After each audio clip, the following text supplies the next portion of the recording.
በማጣት ከገነት የወጡ ሰዎች ክርስቶስ ታግሶ ድነትን ሰጣቸው ማለት ነው። ጴጥሮስን ስለሚወደው ይሁዳ አሳልፎ ስለሰጠው ይቅርታውን አልተቀበለውም። ይሄ የይሁዳ ጩኸት ነው። ከሰማናቸው ጩኸቶች መካከል አንደኛው ይሁዳ የጮኸው ጩኸት ነው። ዛፉ በአርአያ ሰው ተገልጾ አናገረው። ክርስቶስ እናንተ እንዳላችሁት በውዱ ሳይሆን በግዱ ሞተ ወይም ደግሞ ሞቱን ፈራ የምትሉ ከሆነ ቅዱስ ጴጥሮስን እንዲህ ባለ መልኩ ለምን ገሰጸው? አርብ በተሰራልን ስርዓት ጸንተን ባለመገኘታችን በሌላኛው አርብ ቅጣት ታዘዘብን። ምክንያቱም አርብ በሰማነው የእግዚአብሔር ድምጽ ሳይሆን የባዕድ ድምጽ መስማት ጀምረናልና፣ ይህንን ተከትሎ እግዚአብሔርን መምሰል ከኛ ተወግዶብን የባሪያ መልክ ይዘን የተገኘነው በዚሁ ቀን ሲሆን እግዚአብሔር እኛን መስሎ ወደ ዓለም እንደሚመጣም ያረጋገጥነው በዚህ ዕለት ነው።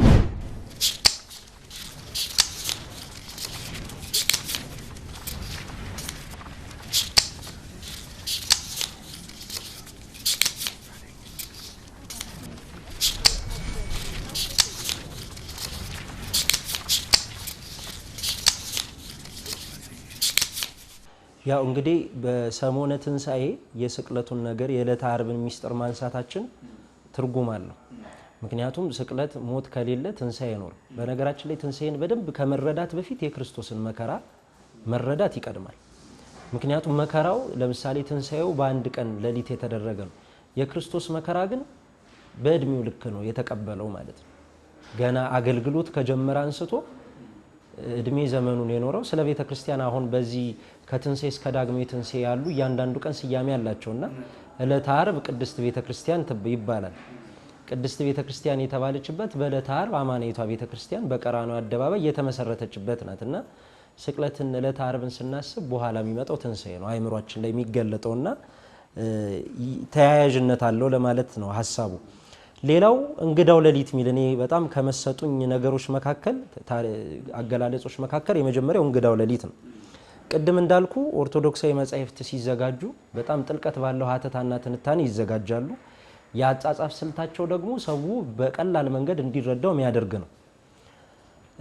ትልቅ ነገር ደግሞ መጽሐፍ አዘጋጀት ላይ ርዕስ ነው። ሰው ርዕስ አይቶ ለምሳሌ እንግዳው ሌሊት ስል ብዙ ሰው ሌላ ርዕስ ሊጠብቅ ይችላል። ምንድነው ርዕሰ ጉዳዩ የሚያነሳው ብሎ ሊደናገጥ ይችላል አይደል? እንግዳው ሌሊት የተባለው ክርስቶስ በተሰቀለ ጊዜ የጨለመው ሰዓት ነው። ስለዚህ በመጽሐፍ ላይ አንዳንድ መምህራንም ብዙ መጽሐፍት ሲያዘጋጁ የሚጠቀሙበት ስልት ነው። በጣም የምናውቀውን ታሪክ በሚሰጡት ርዕስ ተመስጠን እንድናነበው ያደርጋልና እንግዳው ሌሊት የሚለው ላይ ሁለት ሌሊቶችን ያነሳሉ መምህራችን። የመጀመሪያው ሌሊት ሕዝበ እስራኤል በግብጽ ባርነት ሳሉ በፈርዖን አገዛዝ ውስጥ ሳሉ መከራ ስቃይ ደርሶባቸዋል። በኋላ ሙሴን አስነሳላቸው። በሙሴ መሪነት ከግብጽ ወጥተዋል። ከግብጽ ከመውጣታቸው በፊት ግን በሙሴ አማካኝነት ታላላቅ መቅሰፍቶች ላይ ግብጽ ላይ ወርዷል። ከወረደው መካከል አንደኛው ጨለማ መሆን ነው። ጽኑ ጨለማ ሆነ ነው የሚለው። እንደውም ጽኑ ጨለማ የሚለው ሚስጥራዊ ፍቺው ምንድነው? በግብጾች ላይ ወይም በግብጽ ህዝብ ላይ የሚወርደውን መከራ ጽኑ መከራ የሚያሳይ ቃል ነው። እዚህ የመጀመሪያው ሌሊት ረጅም ሌሊት ነበረ። በግብጾች ላይ የወረደው ሌሊት ጨለማ ነው። እሱን ጨለማ ያነሳል፣ ወደ ህይወታችን ያመጣዋል፣ ወደኛ ህይወት ያመጡታል መምህራችን። ከዛን ሁለተኛው ሌሊት ደግሞ አካለ ቃል ወልድ ኢየሱስ ክርስቶስ በተሰቀለ ጊዜ ያለው በጣም አጭር ሌሊት የምትባል ነገር ግን ድንቅ ተአምር የተፈጸመባት ሌሊት ናትና ይቺን ሌሊት ክርስቶስን የሚያስቡበት ነውና ስለ ክርስቶስ ወይም ደግሞ ከ6 ሰዓት ጀምሮ የጨለመውን ጨለማ ሌሊት ብለው የገለጡት እንግዳው ሌሊት ነው። ያልታወቀ ሌሊት ነው። በዛ ሰዓት ፀሐይ ነበረ መሆን የነበረበት። በዛ ሰዓት ጨረቃ ማይታሰብ ነገር ነው፣ ጨለማ ማይታሰብ ነገር ነው። ስለዚህ በዓለም ታሪክ ውስጥ ለመጀመሪያ ጊዜ እንግዳ ሌሊት የተፈጠረው ክርስቶስ በተሰቀለ ጊዜ ነው። ቀን ሆኖ የጨለመበት ሌሊት የነበረበት ጊዜ ያ ጊዜ ነው ማለት ነው። የክርስቶስን እርቃን አናሳይም ብላ ፀሐይ ብርሃኗን ከለከለች፣ ነሳች። በዚህ ክፍል መምህራችን በዚህ እንግዳው ሌሊት በሚለው ላይ የክርስቶስን መከራ ነው የሚያነሱት። በደንብ አድርገው በቆንጆ አገላለጽ ከተያዘበት አንስተው እስከ ስቅላቱ ድረስ ይነሱና መዝጊያቸው ላይ ግን ያቺን እንግዳዋን ሌሊት ያስታውሳሉ ማለት ነው። ከዛን ከሱ ቀጥሎ ደግሞ ሌላ ደግሞ አዲስ ቆንጆ ርዕስ የሰጡታል። አደናጋሪው ጩኸት የሚል ደግሞ ርዕስ አላቸው። ይሄንን አደናጋሪው ጩኸት የሚለው ደግሞ ክርስቶስ ከተያዘ አንስቶ እስኪሰቀል የነበሩ ጩኸቶችን ነው የሚያነሳው። እንዴት ሊገልጡት ይችላሉ ብለን ርዕሱን አይተን ልንደነቅ እንችላለን። ስለዚህ ክርስቶስ በተያዘ ጊዜ የነበሩ ጋጋታዎችን ጩኸቶችን ያነሳሉ። በተለይ ከተያዘበት አንስቶ ኢየሩሳሌም ምክንያቱ ባልታወቀ በጣም ተረብሻ እንደነበር ጩኸት በስቶ እንደነበር ያነሳል። እኔ ግን ትንሽ ለንባብ እንዲመች የገለጿቸው ጩኸቶች አሉ መምህራችን እዛው መጽሐፍ ላይ። ለምሳሌ ምን ይላሉ? በመንገድ የሚያልፉ ይሰቀል የሚሉ የሚጮሁ ሰዎች ነበሩ። ክርስቶስን የማያውቁ ክርስቶስ ሲሰቀል በነበረበት ጊዜ በመንገድ የሚያልፉ ሰዎች ክርስቶስ እንዲሰቀል ከሰቃዮች ጋር ሆነው ይጮሁ ነበር። ከሚጮሁ ሰዎች መካከል አንደኞቹ እነዚህ ናቸው። ሁለተኛ ኢየሱስ ክርስቶስ ታስሮ ወደ ሊቀ ካህናቱ ግቢ ሲሄድ የነበረው ጩኸት ነው፣ አስደንጋጭ ጩኸት። ጌታችን ኢየሱስ ክርስቶስ እንደተያዘ ወደ ሊቀ ካህናቱ ግቢ ሲወስዱት በጣም ጋጋታ ጩኸት ነበረ፣ ብዙ ዋይታ ነበረ፣ በክርስቶስ መያዝ ማለት ነው። ጲላጦስ እስኪደንቀው ድረስ። እንደውም ጲላጦስ እኮ አንድ ጥሩ አባባል አለ አይደለ? የክርስቶስ ዝምታ ገረመው። ጫጫታው በጣም ብዙ ጫጫታ አለ በየአቅጣጫው፣ እሱ መፍታት በማይችለው መልኩ ማለት ነው። ነገር ግን ከነሱ ጫጫታና ጩኸት ይልቅ ያስደነቀው የክርስቶስ ዝምታ ነው። ዝም ነው የምትለው ሆነ ብሎ ጠይቆታል። እና ልክ ሊቀ ካህናቱ ግቢ ሲገባ ብዙ ጩኸቶች እንደነበሩ ያስታውሱናል። ሁለተኛ የሰባኪው ዶሮ ጩኸት ይላሉ። ይሄ የሰባኪው ዶሮ ጩኸት ደግሞ ጴጥሮስን ያነቃው ዶሮ ነው። ልክ ጴጥሮስ 3 ጊዜ ከካደው በኋላ ዶሮ ጮኸ። ልክ ሲጮህ ክርስቶስ የተናገረው ቃል ዶሮ ሳይጮህ 3 ጊዜ ትክደኛለህ የሚለው ቃል ትዝ ብሎ ታለቀሰ፣ አነባ። ዛሬ ጴጥሮስን እንባ ስጠን የምንለው ለዛ። ይሁዳም ጴጥሮስም የካዱት ክደት ተመሳሳይ ነው። የይሁዳ ይሻላል የጴጥሮስ ያንሳል የሚባል ነገር የለም። ወይ የጴጥሮስ ክደት ጥሩ ነው አይባል። ልዩነቱ ምንድነው? ጴጥሮስ በልቡ አመነው በአፉ ካደው፣ ይሁዳ ደግሞ በአፉ አመነውና በልቡ ካደው። ምክንያቱም ይሁዳ ሲሄድ መምህር ሆይ ብሎ እኮ ስሞታል፣ በአፉ አምኖታል። ክደታቸው የልብና የአፍ መሆን ነው ልዩነቱ። ሁለቱም ክደት ነው። ልዩነቱ ምንድነው ከተባለ ጴጥሮስ በካደ ቅስፈት ንስሐ ገብቷል፣ አልቅሷል፣ አንብቷል። ይሁዳ ደግሞ አልተመለሰም። ስለዚህ የሰባኪው ዶሮ ጩኸት ብሎ ያነሳሉ። እዚህ ላይ ብዙ ጊዜ ሰዎች የሚያነሱት ጴጥሮስን ስለሚወደው ይሁዳ አሳልፎ ስለሰጠው ይቅርታውን አልተቀበለውም ብለው፣ ይሄ ለምሳሌ ይሄ አንዱ የምዕራባዊ ቴዎሎጂ አገላለጾች ከራስ ያለ ትምህርትና ፍልስፍና መናገርና ማምጣት ከእግዚአብሔር ያይደለ ሰዋዊ ሐሳብ ማንጸባረቅ ይመጣል። እንደውም አንዱ ድርሳነ ማህያዊ ላይ የሚገልጸው ይሁዳን ክርስቶስ በዛ በመከራው ጊዜ ያደረገለትን በጎነት እዚህ ላይ መግለጽ ተገቢ ይመስለኛል። እና 3 ጊዜ ያህል ንስሐ እንዲገባ በዛፊቷ አማካኝነት ለይሁዳ ነግሮት ነበረ። በመጀመሪያው ዛፍ ላይ ሲሰቀል ዛፊቷ እንድታወርደው በክርስቶስ ትእዛዝ በተአምር ያንን እንዳደረገ ድርሳነ ማህያዊ ሲነበብ ይገልጻል። የዕለተ ረቡዕ ባልሳሳት የዕለተ ረቡዕ ድርሳነ ማህያዊ ላይ ተጽፎ እንደሚገኘው እንዲወርድ አድርጎታል። አሁንም ለምን እንደዚህ ታደርጋለህ ብሎ ዛፉን በቃ እሱ ከዛፉ ጋር ነው ጸቡ። ሌላ ሁለተኛ ዛፍ ላይ ተሰቀለ። ዛፉ ባሪያ ሰው ተገልጾ አናገረው። ስለምን ሞትን ትመርጣለህ? እንደ ወንድም እንደ ጴጥሮስ ንስሐ ግባ እንጂ መሐሪ ነውና ይምርሃል አለ። አሁንም እንቢ ብሎ 3ኛ ዛፍ ላይ ወጣ። 3ኛ ዛፍ ላይ አፈረጠው ዛፉ። ከዛ በኋላ ሆዱ አብጦ ተልቶ ክርስቶስ ባረገበት ሰዓት በ40ኛው ቀን እንደሞተ እንግዲህ ቤተክርስቲያን ትናገራለች። መጽሐፍ ደግሞ እነዚህን ሀተታ አይገልጡትም፣ ግን ቀኑን ካልኩሌት አድርጎ ይናገረዋል መቼ እንደሞተ። ይሁዳ ታንቆ ሞተ ይላል። ከዛ በየትኛው ቀን እንደሆነ ጥቂት ፍንጭ ይሰጥና ግን ሂደቶቹ አይገልጽምና አሁን ልክ ብሔራውያን አባቶች ከዛ ደግሞ በእርግጥ ይሄ የቤተክርስቲያን ብሔራውያን ብቻ ሳይሆኑ 3ቱ ቅዱሳት ናቸው። ይሄን ድርሳነ ማህያዊ ያዘጋጁት ቅዱሳት አንስት ናቸውና ቤተክርስቲያን በምን አይነት ቋንቋ ዓለም አቀፋዊት አይደለች። ቤተክርስቲያን ነገረ ድህነትን ስትገልጥ ሰዎች በሚያስቡት እሳቤ የክርስቶስን የማዳን ስራ ንጻሬ ውስጥ የሚገባ አይደለም። አንዳንድ ጊዜ እንደውም በብዙ መምህራን ግልጥ የተመለሰም ቢሆን ይሁዳ ባይኖር ላይሰቀል ይችላል ወይ የሚሉም ሊያነሱ ይችላሉና ከዚህ ጋር ፈጽሞ የማይገናኝ ይልቁንስ ለይሁዳ ፈቃዱን ስላልተጠቀመ መዳንን ስላልወደደ በራሱ ሐሳብ ስለመረጠ ትናንትና አዳም በራሱ አምላክ ሆናለሁ ብሎ እንደወደቀ ሁሉ ሊያድነው ሲል ትእዛዝ ሰጥቶት ነበር። አሳልፎ የሚሰጠኝ ከዚህ ሁሉ ይከፋል እያለ ከናንተ መካከል አሳልፎ የሚሰጠኝ አለ እያለ እየተናገረ ክርስቶስ እየተናገረ ለመዳን ፈቃድ አልነበረውም። ስለዚህ ምንም አይነት በክርስቶስ ላይ ሰዎች ደግሞ ትምህርቱን እንደነሱ አላዋቂነት ምክንያት እንኳን እንዳያገኙ በእነዚህ ሁሉ መገለጦች ውስጥ የማዳንን ስራ እንደፈጸመ መጻሕፍት ይናገራሉና ከዚህ ጋር የተያያዘው ሐሳብ ስለሆነ መግለጽ ስላለብኝ ነው። አይ ጥሩ ሐሳብ ነው ያነሳው። የእግዚአብሔር ማሪነት አለማወቅ ነው። እግዚአብሔር ምድር ላይ የሚያሸንፈው አንድ ነገር አለ እሱም ፍቅር ነው ይላል ፍቅር እግዚአብሔር በደንብ የሚያሸንፈው ቋንቋ ነው ስለዚህ ይሁዳ የፈለገ ኃጢያት ሲሰራ ቢበድልም ንስሐ ቢገባ ቢጸጸት እግዚአብሔር ይቅር ይለዋል እዚህ ደግሞ መጽሐፍት የተባበሩበት ጉዳይ ነው ወደ ነጥባችን ግን ስንመለስ የሰባኪው ዶሮ ጩኸት ጴጥሮስ እንደውም እዚህ ላይ ሲገልጡ ምን ይላሉ ምናልባት በጊዜው ከነበሩ ጩኸት ሰምቶ ንስሐ የገባ ብቸኛው ሰው ጴጥሮስ ነው ይላሉ የዶሮን ጩኸት እንደሰማ ሌላ ሁሉንም ጩኸት ሰምቶ መመለስ መጸጸትም አልፈለገም ክርስቶስ ላይ በሚደርሰው መከራ ወደ ኋላ ማለት አልፈለገም ጩኸት ሰምቶ ንስሐ የገባ ምናልባት ቅዱስ ጴጥሮስ ብቻ ነው ብለው የሚያነሱት አለ ሌላውን ጩኸት ሲያነሱ ደግሞ ሞት ሲወሰንበት የተፈጠረ አደናጋሪ ጩኸት አለ ክርስቶስ ላይ ጲላጦስ ለአይሁዶች አሳልፎ ሰጠው በህጋቸው መሰረት አሳልፎ ሰጠው ስለ በርባን ስለምን የሚያነሱት ርዕሰ ጉዳይ አለ አሳልፎ ሲሰጠው ደግሞ በህዝቡ ዘንድም ሌላ ጫጫታና ሁካታ እንደነበር ያነሳል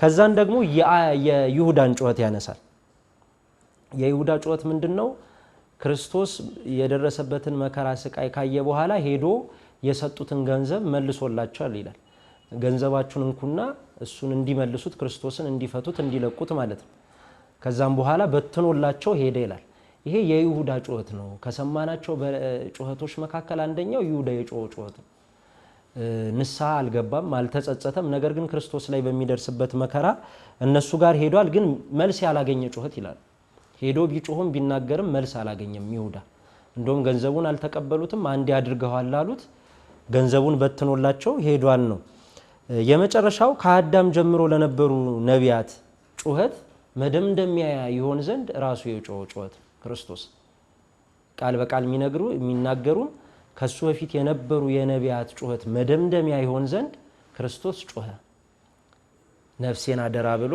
በመስቀል ላይ ክርስቶስ ጩኸትን ጮሃል አይደለ አሰምቶ ጮኸ ሚል አለ በመጽሐፍ ቅዱስ ላይና በታላቅ ድምጽ ጮኸ ሚል ስለዚህ የመጨረሻው የጩኸቶች ሁሉ መዝጊያ የክርስቶስ ጩኸት ነው ልክ እሱ ከጮኸ በኋላ ጩኸቶች ሁሉ አበቁ እነዛ አደናጋሪ ጩኸቶች በየቦታው ሲሰሙ የነበሩ ሁከቶች ከየትኛውም በላይ ግን ፍጻሜ ያገኘው ጩኸት የነቢያት ጩኸት ነው 5500 ዘመን እጅህን ከአርያም ስደድልን እያሉ ሲያለቅሱ ሲያነቡ እስከመቼ ድረስ ነው ዝም ምትለን እስከመቼ ድረስ ነው በመርገም ምትሆን እያሉ ሲያለቅሱ ሲያነቡ የነበሩ ሲጮሁ የነበሩ ነቢያት መጨረሻ ጩኸታቸው ፍጻሜ ያገኘው በክርስቶስ ጩኸት ነው በታላቅ ድምጽ ጮኸ ብሎ ክርስቶስ ወንጌል ይነግረናል ማለት ነው ስለዚህ አደናጋሪው ጩኸት በሚለው ርዕሳቸው ላይ በአይሁዶች ዘንድ ያለውን ጩኸት ያነሱና መጨረሻ ላይ ክርስቶስ ሲሰቀል የጮኸውን ጩኸት ያነሳሉ ማለት ነው በሞት የተገለጠው ፍቅር ነውና መጽሐፉ በዋናነት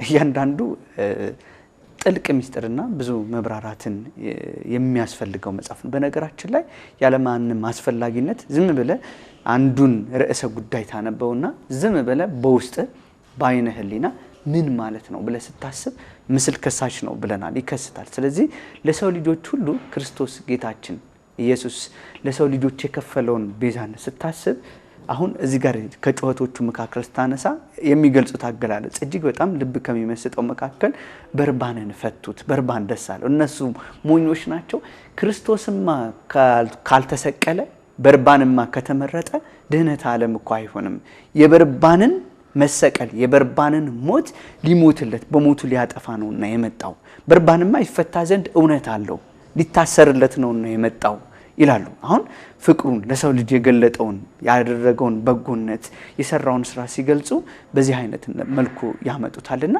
አገላለጾች ሚስጥራቸው የእርሱ ዝምታ እጅግ በጣም ያስደንቃሉ አገላለጾቹ ደግሞ የማትረሳቸውና ዝም ብለ በየመንገድ ስትሄድ ሁኔታዎችን ታስተውላለ ልክ ዛሬ ላይ አሁን በዓለ ሃምሳ ላይ ስንገኝ የትናንትናው አርብ ልንረሳው አንችልም ቤተክርስቲያን ያለችው አርብ ላይ ነው ሰው አርብ ላይ ሆኖ በአርብ ላይ የሚያገኘውን የተገባለትን ነገረ ድነቱን ማስተዋል ካልቻለ ፍጹም ክብር የሚያገኝበትን እሁድ ላይ ሊደርስ አይችልምና ስለዚህ እለት ልናስታውሰው የሚገባ ጉዳይን እንዴት ባለ ልንረሳው በማንችል ቋንቋ የገለጹበት መጽሐፍ ነውና እስቲ ሞቱና ፍቅሩን እንዴት ገለጹት ሌሎቹን ትተን እስቲ ከመረጥካቸው ውስጥ ሌሎቹ ሐሳቦች የሞተው ማን ነው ሚል ደግሞ ርዕሰ ጉዳይ አለ እዚህ ላይ መልስ የሰጡበትም ርዕስ ይመስለኛል ብዙ ታሪክ ያነሳሉ ግን በዋናነት እንደ ሐሳብ ያስኩት አባቶ ቢቻልስ ይቺ ጽዋ ከኔ ትለፍ የሚለውን ቃል መልስ ሰጥቶበታል። እና ይቺን እንደ መርገፍ ይዘው አንዳንድ ሰዎች ክርስቶስ ሞትን ፈርቶ ነው ወይም በውዱ ሳይሆን በግድ ነው የሞተው የሚሉ መጽሐፈ ሚስጥር ላይ አባ ጊዮርጊስ ዘጋስጫም የመለሱት መልስ ነው። ክርስቶስ በውዱ ሳይሆን በፈቃዱ እንዳልሞት አድርገው የሚያወሩ ሞትን እንደፈራ አድርገው ክብር ይግባውና የሚያስቡ ሰዎች አሉ። እና በዚህ እንትናቸው ላይ በደንብ የሚያትቱት 3 መልስ ይሰጣሉ። ለምሳሌ የጴጥሮስን ታሪክ ያነሳል። ጴጥሮስ ጌታችን ኢየሱስ ክርስቶስ ከጴጥሮስ ጋር ሳለ የተናገረው ንግግር አለ አይደለ? ካነሳቸው ነጥቦች መካከል በዋናነት የሚያነሳው ኦርቶዶክሳዊ የነገረ መለኮት አረዳድን በስፋትና በምላት የሚያስቀምጡበትም ክፍል አለ እዚህ ላይ። ለምሳሌ ቅዱስ ጴጥሮስና ጌታችን ኢየሱስ ክርስቶስ የተናገሩትን ቃለ ምልልስ በተወሰነ መልኩ ማሰብ ይቻላል። የተነጋገሩበት ርዕሰ ጉዳይ ምንድነው ከተባለ ጌታችን ኢየሱስ ክርስቶስ በመጨረሻው ሰዓት ተላልፎ እንደሚሰጥ፣ እንደሚሰቀል፣ እንደሚሞት ተናገረ። ከዛ በኋላ ቅዱስ ጴጥሮስ አይሆንብህ አለ። አይሆንብህ ያለበት ምክንያት ለክርስቶስ ካለው ፍቅር የተነሳ ነው። አባ ጊዮርጊስ ዘጋስጫ በመጽሐፈ ሚስጥር ድርሰታቸው ላይ ስለ ቅዱስ ጴጥሮስ የሚያነሱት ነገር አለ። ከደቀ መዛሙርቱ በጣም አብልጦ የሚወደው ዮሐንስ ወንጌላዊን ነው። በዚህ በወንጌል ክፍል ላይም የወደው የነበረ ደቀ መዝሙር ይላል አይደለም። የሐዋርያት አለቃ ያደረገው ግን ቅዱስ ጴጥሮስን ነው። ለምን የተባለ እንደሆነ ቅዱስ ጴጥሮስ ክርስቶስን አብልጦ ይወደው ነበር ይሉና በጥብርያዶስ ባህር የተፈጸመውን ክስተት ያስታውሳሉ ሊቁ። በጥብርያዶስ ባህር ክርስቶስ በተገለጠላቸው ጊዜ አላወቁትም። የሚበላላችሁን ሲላቸው በኋላ ዮሐንስ ወንጌላዊ ጌታ እኮ ነው ብሎ አመለከተ። እነሱ ታንኳይቷ ክርስቶስ ጋር እስክትደርስ ድረስ ጠበቁ። ቅዱስ ጴጥሮስ ግን ዘሎ ባህር ውስጥ ገባ። ማን ጋር ለመድረስ? ክርስቶስ ጋር ለመድረስ። ባህር ውስጥ በጣም ብዙ አውሬዎች አሉ። ያ ሁሉ አላሳሰበውም እና የክርስቶስ ፍቅር አላደርስ ያለው ሰው ስለነበር ባህር ውስጥ ዘሎ ገባ። ስለዚህ ክርስቶስ የሐዋርያት አለቃ ያደረገው የወደው የነበረውን ዮሐንስን ሳይሆን እሱ ራሱን አብልጦ ያከብረውና የወደው የነበረውን ቅዱስ ጴጥሮስን ነው። በኋላም ሲጠይቀው የምታስታውስ ከሆነ ጴጥሮስ ሆይ ትወደኛለህን ብሎ ጠይቆታል። እንደወደህ አንተ ታውቃለህ አለ። ከቀድሞ ስህተቱ ስለተማረ ማለት። ስለዚህ ቅዱስ ጴጥሮስ በተደጋጋሚ ለክርስቶስ ካለውን ፍቅር ከእንደገና ከችኩልነቱም የተነሳ ሲክድ ሲወቀስ አይተነዋል። በፊልጵስዩስ ቂሳሪያ ደግሞ ሲመሰገንም ተመልክተነዋል። እና እዚህ ላይ ክርስቶስ ሂዳንተ ሰይጣን ብሎታል። ሂዳንተ ሰይጣን ያለው አይሆንብህ ስላለው ነው። እሞታለሁ ተላልፌ እሰጣለሁ ስል የጴጥሮስ መልስ አይሆንብህ የሚል ነበር። ለምንድን ነው ሂዳንተ ሰይጣን የተባለው? የሰው ልጆችን ድነት ማይወድ የማይመኝ ሰው የማይመኝ ፍጡር ሰይጣን ብቻ ነው። ይድን ዘንድ የሰው ልጅ የግድ ክርስቶስ መሞት አለበት።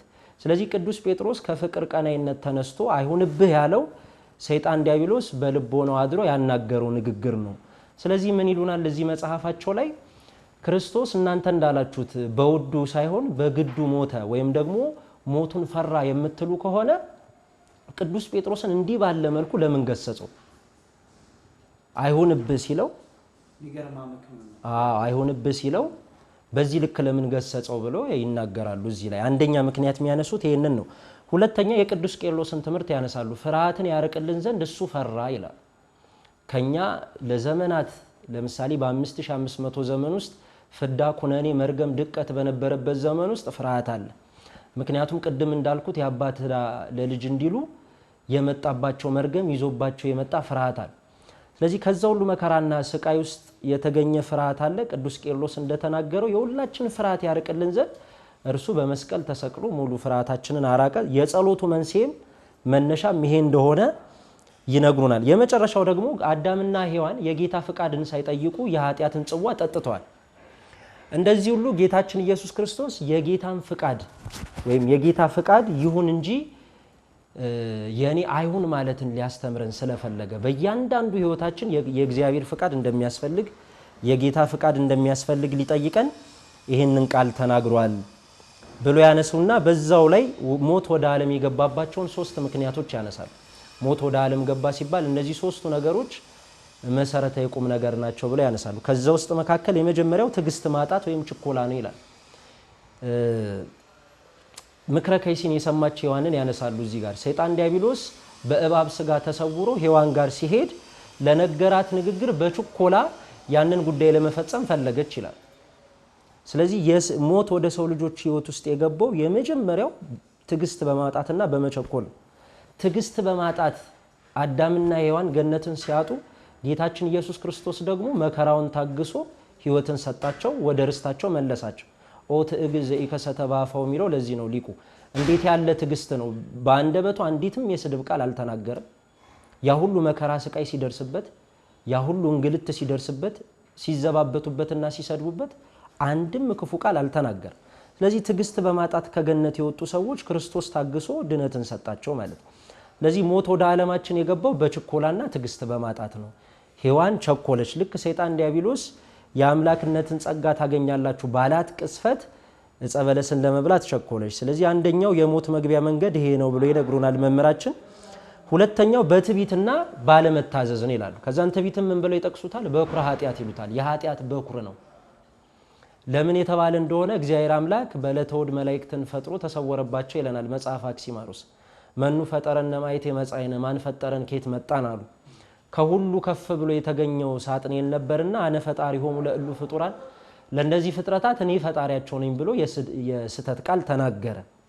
ከዛን ለሶስት ተከፈሉ ይላል። ገሚሶቹ አመኑበት፣ ገሚሶቹ ተጠራጠሩ፣ ገሚሶቹ ንቁም በበህላዊነ እስከነ አእምሮ፣ አምላካችንን እስክናቀው ድረስ ባለንበት ጸንተን እንቁም በሚለው የቅዱስ ገብርኤል ቃል ጸኑ ይላል። ከዛን ለይኩን ብርሃን ባለ ጊዜ እግዚአብሔር በሶስትነት ተገለጠ። ልክ እሱን በተመለከተ ጊዜ ሰይጣን እንደማፈርና እንደማዘን አራተኛ አድርጋችሁ አመስግኑኝ ብሎ የትዕቢት ቃል ተናገረ። ስለዚህ በዓለመ መላእክት የነበረው ሁከት መንስኤ የሳጥናኤል ትዕቢት እና የኃጢአቶች ሁሉ በኩር ነው ትዕቢት ብለው ያነሳሉ። ስለዚህ ሞትም ወደ ዓለም የገባው በትዕቢት ነው። አምላክነትን መሻት በመፈለግ በጣም ብዙ ሰዎች የሚወድቁት። ስለዚህ ስለ ትዕቢት ያነሳል። በጣም ትዕቢተኛ የሆነ ሰው ንስሐ መግባት ይፈራል። በዚህ በመጽሐፈ መነኮሳት ላይ ከትዕቢተኛ ዘማዊ የተሻለ አድርጎ ይገልጸዋል። ለምን ከተባለ ትዕቢተኛ የፈለገ ኃጢአት ቢሰራ ካህን እግር ስር ቁጭ ብሎ ኃጢአቱን መናዘዝ የውርደት ምልክት ያደርገዋል። ዝቅ ማለትን አይፈልግም። ስለዚህ ክብርን ለማግኘት በጣም ብዙ መንገዶችን ሊጠቀም ይችላል። ሰውን ማያከብር ክርስቶስ በምድር ሲመላለስ ያስተማረን ትልቁ ትምህርት ትህትና። በቤተ መንግስት ሲጠብቁት የተወለደው በረት ነው። ለራሱ እንኳን ማሳረፊያ ቤት እንደሌለው መጽሐፍ ይነግረናል። አብዛኛው ስራ የትህትና ስራ ነው ክርስቶስ በምድር የሰራው ስጋ ከመልበሱ አንስቶ ማለት ነው። ስለዚህ ወደ ዓለም የገባበት ሶስት መንገድ ትዕግስት፣ ትዕቢትና መጨረሻ ላይ ደግሞ በስስት ወይም መጎምጀት ይላሉ። በአይኑ የሚታበይና በልቡ የሚሳሳ ሰው ብሎ መጽሐፍ መዝሙረ ዳዊትን አንስቶ ይጠቅሳል። ስለዚህ አዳምና ሔዋን ጎምጅተው ሳስተው ያንን ኃጢአት ሰሩ። በዚህ በብሉይ ኪዳን ትርጓሜ መጻሕፍት ላይ አዳም 5 ኃጢአት ሰርቷል፣ አንድም ደግሞ አንዲቷን ኃጢአት በ5 መንገድ ፈጽሟታል ይላል። የመጀመሪያው ምንድነው የተባለ እንደሆነ አምላክ ትሆናለህ ሲል በጆሮ ሰምቷል። ሁለተኛ ደግሞ ዕፀ በለስ ያለችበት ድረስ በእግሩ ሄዷል። ሶስተኛ በአይኑ ተመልክቶታል። አራተኛ በእጁ ቀንጥሶታል። አምስተኛ አጣጥሞታል። በእነዚህ ነገሮች በጠቅላላ አንዲቷን ኃጢአት ፈጽሟታል። ከዛ ውስጥ መካከል መጎምጀት ነው፣ መሳሳት ነው። ላየ ሁሉ አትሳሳ ይላል መጽሐፈ ሲራክ የማዕድ ስርዓትን ሲያነሳ፣ ላየኸው ለተመለከትከው ሁሉ አትሳሳ። ምክንያቱም መሳሳትን መብላየትን መውደድ በራሱ የኃጢአት የፍዳ የመከራ ምንጭ ስለሆነ ማለት ነው። አዳምና ሔዋንም የሳቱት በመጎምጀት ነው። ስለዚህ በጥቅሉ በዚህ መጽሐፋቸው ላይ በዚህ ርዕሰ ጉዳያቸው ላይ ኃጢአት ወይም ደግሞ ሞት የመጣው በእነዚህ 3 መንገዶች ነው በሰው ልጆች ህይወት ብለው ሀተታ ትንታኔ ይሰጣሉ ማለት ነው። ክቡራን ተመልካቾቻችን እየተከታተላችሁት የምትገኙት የአውደ መጽሐፍት ዝግጅታችን ነው። በሞት የተገለጠ ፍቅር የተሰኘው መጽሐፍ ደግሞ ለኛ ጌታችን መድኃኔዓለም ኢየሱስ ክርስቶስ የከፈለልን ዋጋ የሚዘረዝርና በእነዚህ በከፈለልን ዋጋ ላይ በቀናቶች፣ በእለታቶች፣ በሁኔታዎች የተፈጠሩትን ኩነቶች እያነሱ ሚስጥራቸውን ያብራሩበትና ከነገረ ድነት ጋር ያገናኙበትን መጽሐፋቸው በሊቀ ሊቃውንት ስምዐኮነ መጽሐፍ የተዘጋጀና በማህበረ ቅዱሳን ህትመት ክፍል የተዘጋጀ መጽሐፍ ነው። እንግዲህ ወደ እናንተ እየደረሰ ነው። ብዙ እንደምታተርፉበት፣ በርካታ ቁም ነገሮች እንደምትይዙበት ባለሙሉ ተስፋ ነን። አሁንም ከኛ ጋር ሆኑ። መልካም እንግዲህ ዲያቆን እነሱ ተመልካቾቻችን ይሄ መጽሐፍ በእውነት ይጋበዙና ያንበቡት፣ ብዙ ነገር ያገኛሉ ብዬ ምክንያቱም እያንዳንዱን ዝርዝረን መጨረስ ስለማንችል እናጠቃለውና ጠቅላላ ርዕሰ ጉዳዮች የ2006 ላይ ያለው በርዕስ ነው ያስቀመጡት። 13 ላይ መጨረሻ ለአራተኛ ጊዜ የታተመው ላይ ደግሞ ምዕራፍ ሰጥተውታልና ስለዚህ በሚመቻቸው መልኩ ያላቸው ሰዎች ያነቡታል ብዬ ተስፋ አደርጋለሁ። ያላነበቡት ሰዎች ደግሞ ይጓጓሉ ለመግዛት ራሱ የሚያጓጓ ከሚያሳሱ መጽሐፍቶች መካከል አንዱ ይሄ ነው ብዬ ተስፋ አደርጋለሁና እንደው ይጠቅለልና ከተነሱበት ርዕሰ ጉዳይ ምን ማስተላለፍ ፈልገዋል? ጭብጡ ምንድነው? አንድ ሰውስ ይሄንን ቢያነበው ምንድነው የሚያተርፈው የሚለውን ይህችን ሐሳብ ሰጥተን መጽሐፏን ዝግጅት ብንዘጋት። የመጨረሻ እንዳልከው አንድ ጉዳይ እናንሳና እንጠቅልል። እኔ መጽሐፉን በጣም በጥቅሉ ሳስበው አንድ ርዕስ ሁሉን ርዕሰ ጉዳይ ይጠቀልላል ብዬ ያሰብኩኝ። እሱም ከመጽሐፋቸው ላይ ምንም ባይኖርህስ የሚል ርዕሰ ጉዳይ አለ እና ምንም ባይኖርህስ ላይ የጠቀሱት አገላለጽ ምንድነው? የክርስቶስን መከራ አሁን ይሄ ሁሉ አብዛኛው ጠቅልል ስናደርገው አካላዊ ቃል ወልድ ኢየሱስ ክርስቶስ ለድነተ ሰብ ለድነተ ዓለም የፈጸመውን የድነት ስራ ነው አይደለም ያሳየው።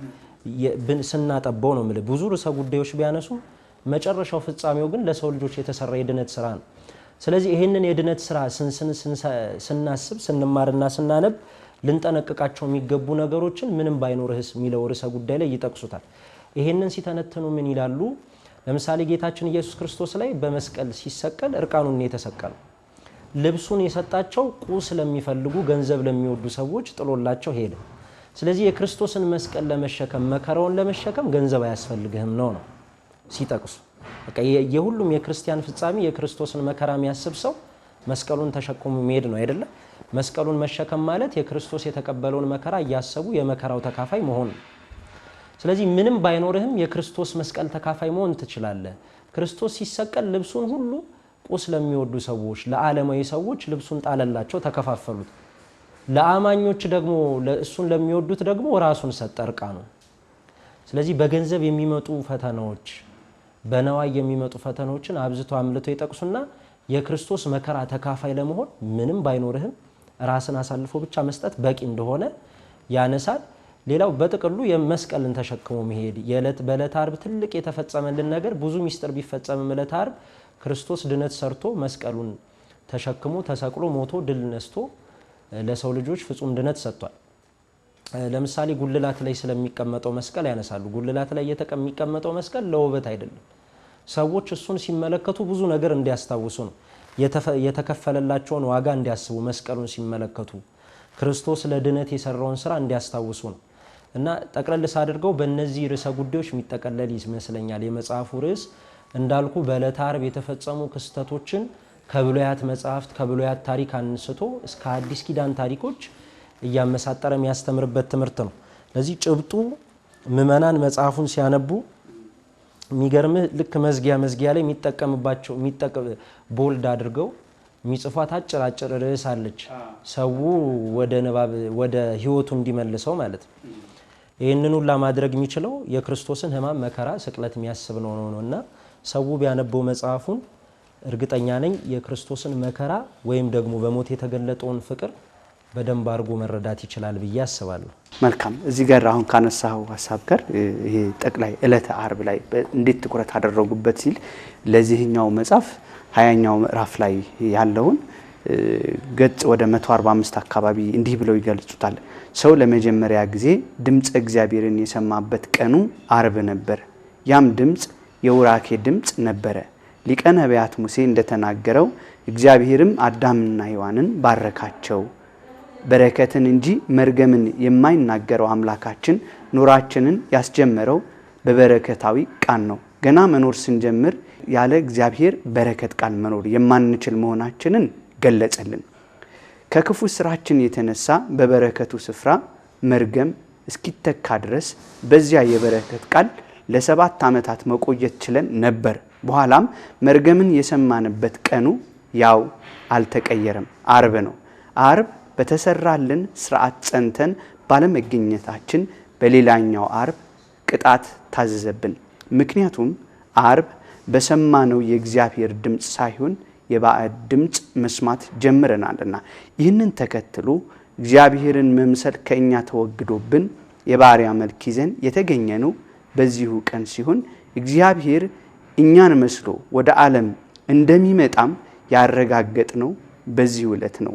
አዳም ከኛ እንዳንዱ ሆነ ተብሎ የተነገረው በዚህ ዕለት ነውና እያለ የአርብን ምስጢር ዕለተ አርብ ትኩረት አድርጎ በሞት የተገለጠው ፍቅር ተብሎ ማሰሪያው አድርጎ ሲያመጡት ክርስቶስ ሲሰቀል ለዓለሙ ሁሉ ቤዛ ሲሆን በምን አይነት መልኩ ሰው እንዴት አድርጎ የተሰጠውን ክብር ባለመጠበቅ ምክንያት ፈልጎ ያዳነው ቃሉን ጠብቆ እየፈወሰው ስለመሆኑ ዕለተ አርብ ላይ ተነስተው ዕለተ አርብ ላይ የዘጉበት መንገድ እጅግ በጣም የሚመስጥ ቢያነቡት ብዙ የሚያተርፉበት ነውና እውነት መምህር ከልብ ነው ማመሰግነው። እዚህ ድረስ ተገኝተ በዚህ መጻፍቶች ላይ ያሉትን ነጥቦች በማብራራት ምእመናን በሚረዱት ልክ አጋዥ የሚሆኑ መጻፍቶችንም ጭምር በመጥቀስ እዚህ መጥተ ላነሳናቸው ርዕሰ ጉዳዮች ማብራሪያ በመስጠት ስላገለገልከን ከልብ ነው የምናመሰግነው። ቃለ ሕይወት ያሰማልን፣ አስበምራምን ያደለልን። ክቡራን ተመልካቾቻችን ስትከታተሉት የነበረው የአውደ መጻሕፍት ዝግጅታችን በዚህ መልኩ ተቋጭቷል። እንግዲህ እንደሰማችሁት እንደተመለከታችሁት ጌታችን መድኃኒታችን ኢየሱስ ክርስቶስ ለድህነተ ዓለም የከፈለውን ዋጋ ከሚያስረዱ የመጻሕፍት ከዝግጅቶች መካከል አንዱ ወደ እናንተ ያቀረብነው በሞት የተገለጠው ፍቅር ነው። ፈልገን እናንብበው፣ ብዙ እናተርፋለን። ዛሬ በዚህ አጠቃልናል። ሳምንት ደግሞ በሌላ መጽሐፍ እንገናኛለን። እስከዛው ድረስ ቸር ቆዩልን።